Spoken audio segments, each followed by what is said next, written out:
ప్రియమైన దేవుని పిల్లలారా, ప్రభువైన యేసుక్రీస్తు నామములో మీకు నా వందనములు. మన జీవితంలో కొన్ని రోజులు చాలా కష్టంగా ఉంటాయి. కన్నీళ్లు, బాధలు, నిరాశ. ఇప్పుడు ఏమవుతుందో అని మనం అనుకుంటాం. కానీ ఈరోజు దేవుని వాక్యం మనకు ఒక గొప్ప ఆశనిస్తుంది. దేవుడు మన దుఃఖాన్ని ఆనందంగా మార్చగలడు అని. ఈరోజు దేవుని వాగ్దానము 126వ కీర్తన 2వ వచనము.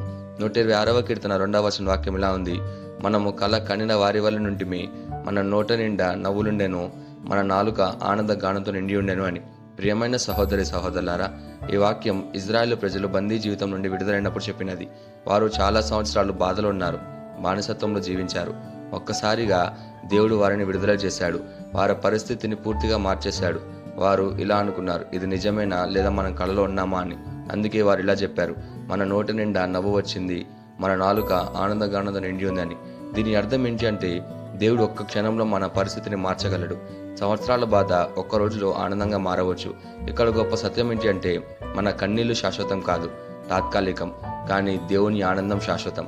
దీనికి ఒక గొప్ప ఉదాహరణ పేతురు. ఆ సమయంలో రాజైన హేరోదు క్రైస్తవులను హింసించడం ప్రారంభించాడు. యాకోబును కత్తితో చంపేశాడు. ఇది చూసి యూదులు సంతోషించారు.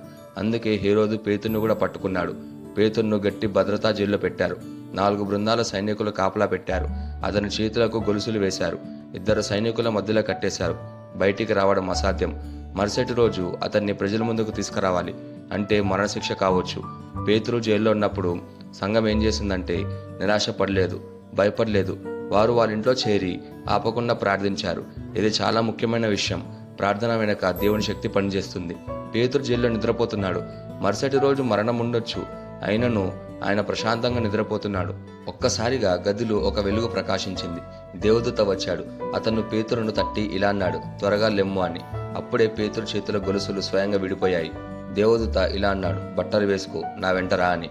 పేతురు మొదట కాపలాను దాటాడు, 2వ కాపలాను దాటాడు, కానీ ఎవరూ ఆపలేదు. చివరకు పెద్ద ఇనుప తలుపు దగ్గరకు వచ్చారు. అది స్వయంగా తెరుచుకుంది. పేతురు బయటకు వచ్చాక కూడా, ఇది నిజమా లేదా నేను దర్శనం చూస్తున్నానా అని అనుకున్నాడు.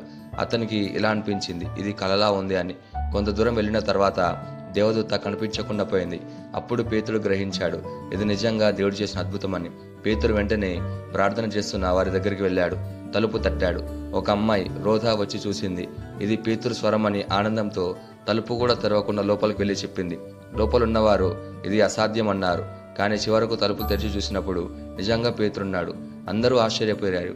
ఈ సంఘటన మనకి ఏం చెప్తుందంటే, మనకు అసాధ్యం అనిపించే పరిస్థితుల్లో కూడా దేవుడు ఒక్క క్షణంలో మార్పు తీసుకురాగలడు అని. ఇక్కడ మనం ప్రత్యేకంగా గమనించాల్సిన విషయం ఏంటి అంటే, పేతురు బంధింపబడ్డాడు, కానీ దేవుడు విడుదల చేశాడు. తలుపులు మూసేశారు, కానీ దేవుడు తెరిచాడు. మనుషుల్లోనూ కాపలా పెట్టారు, కానీ దేవుడు అధిగమించాడు. దేవుని ముందు ఏ అడ్డంకి నిలవదు.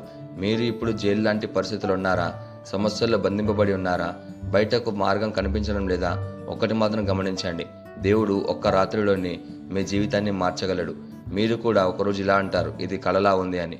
ఈ వాగ్దానాన్ని మన జీవితానికి ఎలా తీసుకురండి? మొదటిగా, నిరాశలో కూడా ఆశను కోల్పోకూడదు. ఈరోజు కన్నీళ్లు ఉన్నా రేపు నవ్వు వస్తుంది.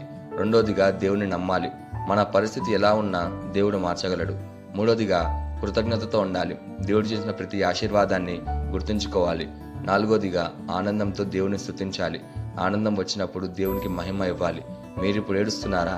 దేవుడు మీ జీవితాన్ని తప్పకుండా మార్చబోతున్నాడు. ఈ వాగ్దానాన్ని మనం స్వతంత్రించకుండా మనం ప్రార్థన చేద్దాం. మమ్మల్ని మిక్కిలిగా ప్రేమించిన ప్రియ పరలోకపు తండ్రి, నీకే కృతజ్ఞతాస్తుతులు వందనాలు చెల్లించుకుంటున్నాం ప్రభువా. ఈ రోజు నీ వాక్యం ద్వారా మాతో మాట్లాడినందుకు నీకే ధన్యవాదాలు చెల్లించుకుంటున్నాం ప్రభువా. ఈ రోజు నీ వాక్యం ద్వారా మాకు ఆశనిచ్చినందుకు నీకే కృతజ్ఞతలు చెల్లించుకుంటున్నాం ప్రభువా. మా జీవితంలో ఉన్న ప్రతి బాధను ఆనందంగా మార్చే శక్తి నీ మీద ఉంది ప్రభువా. మా కన్నీళ్లు తుడిచిపెట్టి మా నోటి నిండా నవ్వును, మా హృదయంలో ఆనందాన్ని నింపుము ప్రభువా. నిరాశలు ఉన్న వారికి ఆశను, బాధలు ఉన్న వారికి స్వాంతతను, స్నేహార్సులో ఉన్న వారికి ఆనందాన్ని ప్రసాదించండి తండ్రి. మా జీవితాల్లో నీ మహిమను ప్రతిబింబించేలా మమ్మల్ని మార్చమని ప్రార్థిస్తూ యేసుక్రీస్తు నామమున అడుగుచున్నాము తండ్రి. ఆమేన్.